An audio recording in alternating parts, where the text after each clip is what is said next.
फातिमा की रानी माँ, प्रभु यीशु की माँ, आसरा तू ही है माँ।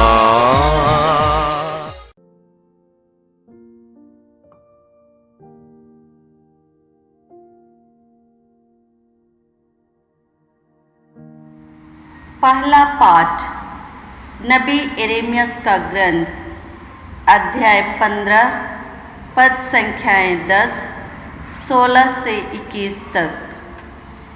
हे माता, आपने मुझे क्यों जन्म दिया? धिक्कार है मुझे, क्योंकि सारा देश मुझसे लड़ता झगड़ता है।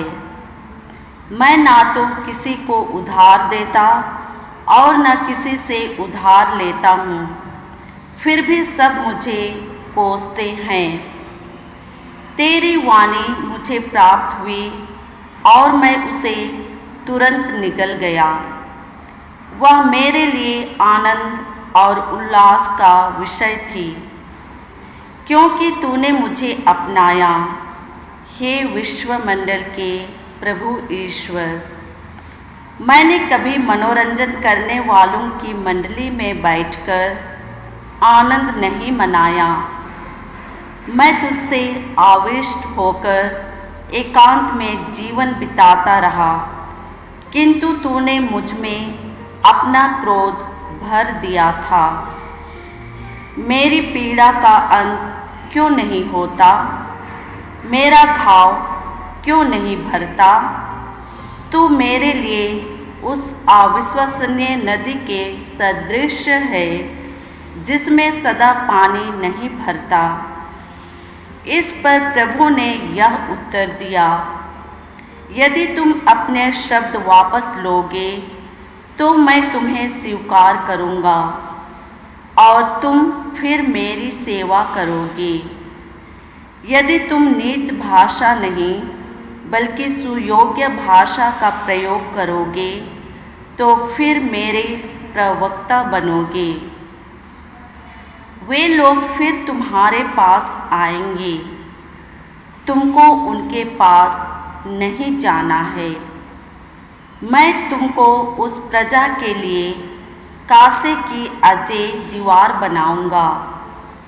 वे तुम पर आक्रमण करेंगे, किंतु तुम्हारे विरुद्ध कुछ नहीं कर पाएंगे, क्योंकि मैं तुम्हारे साथ रहकर तुम्हारी सहायता और रक्षा करूँगा। यह प्रभु की वाणी है। मैं तुमको उग्र लोगों के पंजे से छुड़ाऊँगा।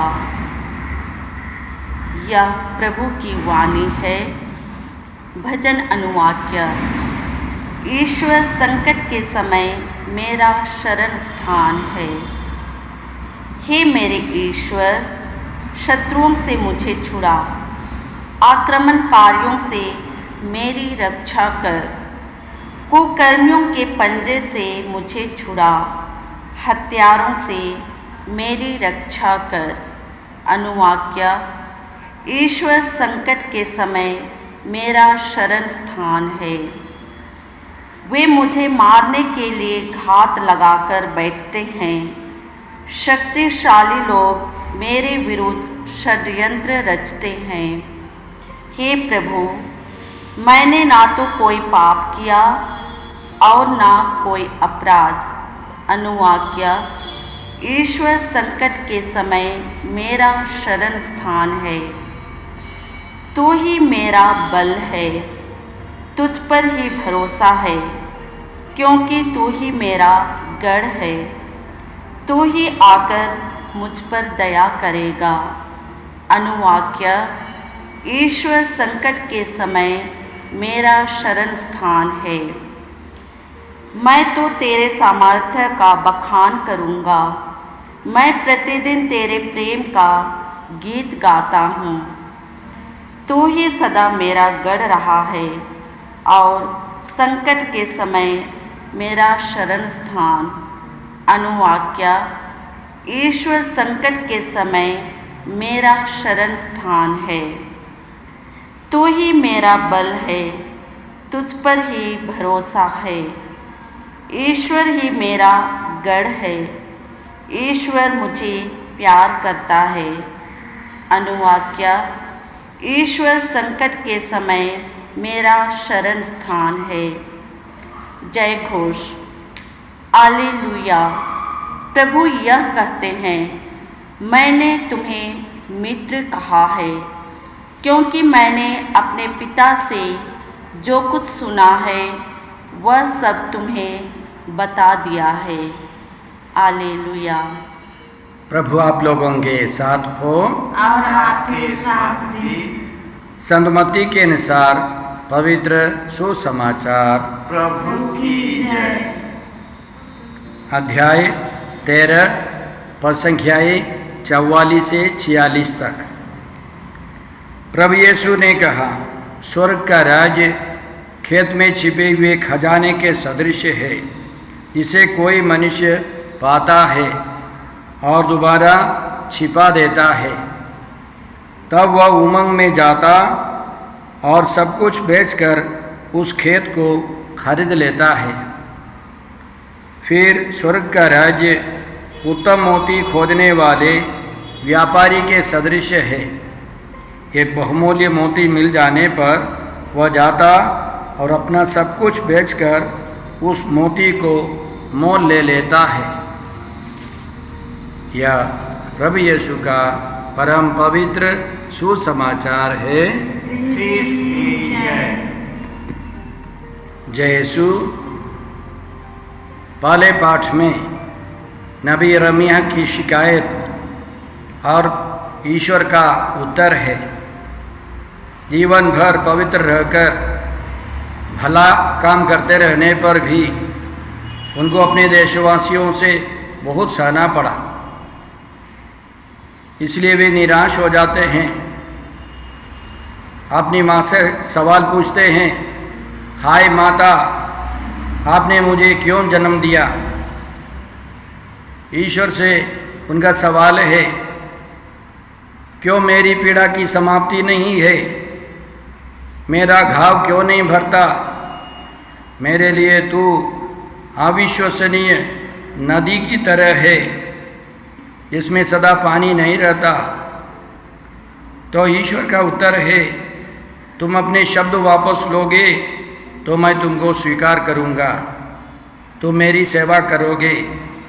तुम निरर्थक बातें नहीं, सार्थक बातें करो तो तुम मेरे प्रवक्ता बनोगे। ये लोग तुम्हारे पास आएंगे, तुमको उनके पास जाने की ज़रूरत नहीं है। मैं तुम्हारे साथ रहकर तुम्हारी सहायता करूँगा, तुम्हारी रक्षा करूँगा।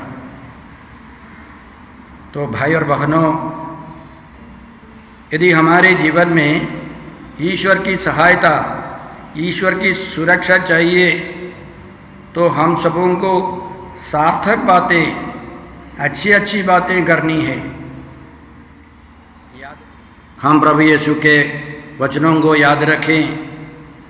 न्याय के दिन मनुष्यों को अपनी हर निकम्मी बात का लेखा देना पड़ेगा, क्योंकि तुम अपनी ही बातों से निर्दोष या दोषी ठहराए जाओगे।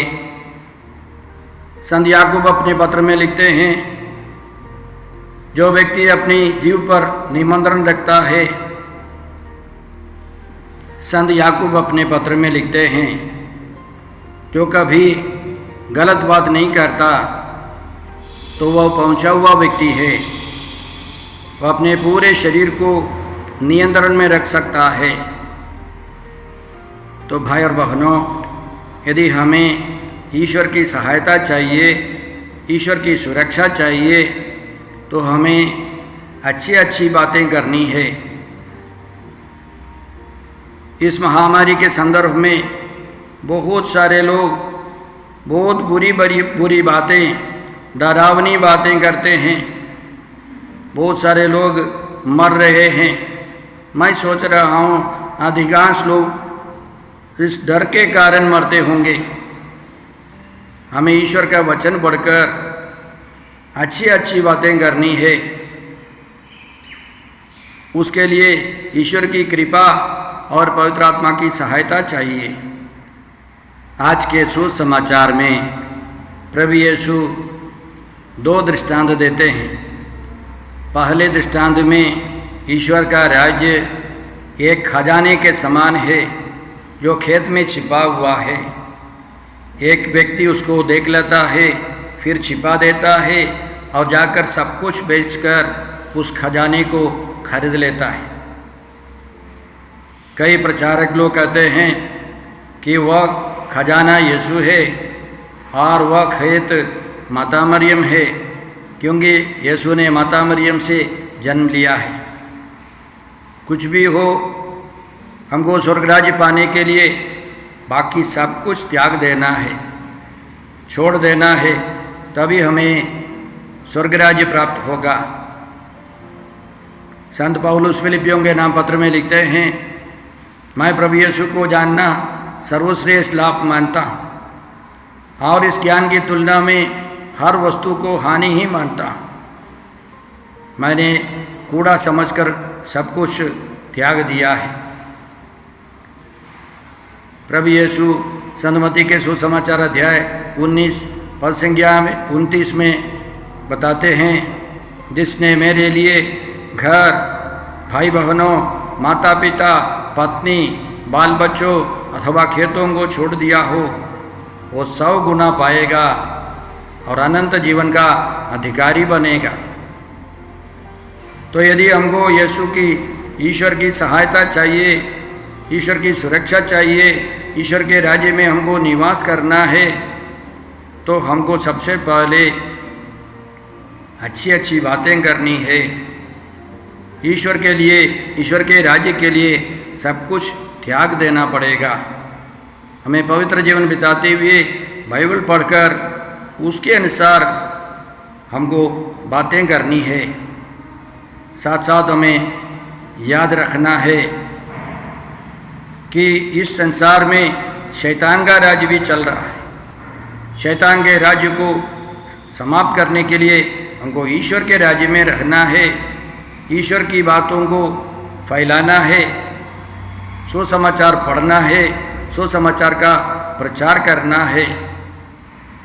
तभी हम ईश्वर की उपस्थिति अनुभव करते हुए उनकी सुरक्षा में आगे बढ़ सकते हैं। तो आइए हम प्रार्थना करें। हे अब्बा पिता, हे प्रभु यीशु, हे पवित्र आत्मा ईश्वर, संसार भर के सभी भाई बहनों को तेरे चरणों में समर्पित कर हम अपने लिए और उनके लिए प्रार्थना करते हैं। स्तोत्रकार के साथ हम प्रार्थना करते हैं, प्रभु के पर्वत पर कौन चढ़ेगा, उसके मंदिर में कौन रह जाएगा?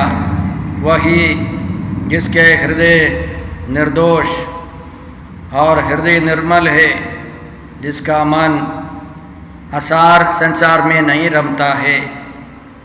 हे प्रभु, इन वचनों की घोषणा कर हम प्रार्थना करते हैं, इसी तरह जीवन बिताने की कृपा हम सबों को मिले, हम तेरी सुरक्षा का अनुभव करें। हमें प्रार्थना करते हैं प्रभु क्रिस्त के द्वारा। हमारे प्रभु यीशु क्रिस्त की कृपा, ईश्वर का प्रेम तथा पवित्र आत्मा का साहचर्य आप सबों को प्राप्त हो। आमीन।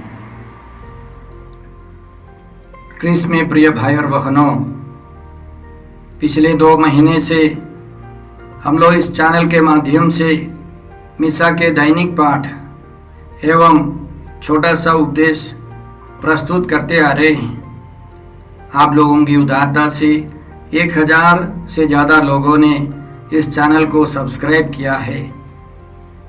आप सबों को प्रभु यीशु भरपूर आशीष देंगे। आप कृपया यहाँ के कार्यक्रम लाइक करें, शेयर करें और बेल आइकन दबाकर हमें सूचित करें, ताकि यहाँ की सारी वीडियोस आपको मिलती रहेंगी। आप अन्य लोगों को भी प्रेरणा दें ताकि वे भी इस चैनल को सब्सक्राइब करें। प्रभु यीशु आपको और आपके परिवार को 100 गुनी आशीष देंगे। जय यीशु।